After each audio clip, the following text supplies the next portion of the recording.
Kinusuan ang engrandeng pagbabalik ng Kapuso New Year Countdown sa Mall of Asia Grounds sa Pasay City.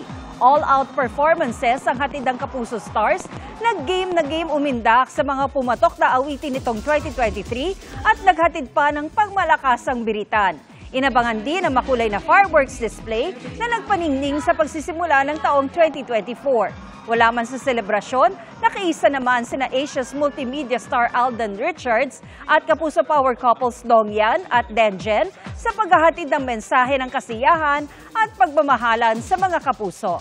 Bumati rin si GMA Network Chairman Attorney Felipe L. Gozon na tiniyak ang patuloy na paghahatid ng dekalidad na serbisyo ng Kapuso Network sa TV man o digital para sa lahat ng Pilipino sa mundo.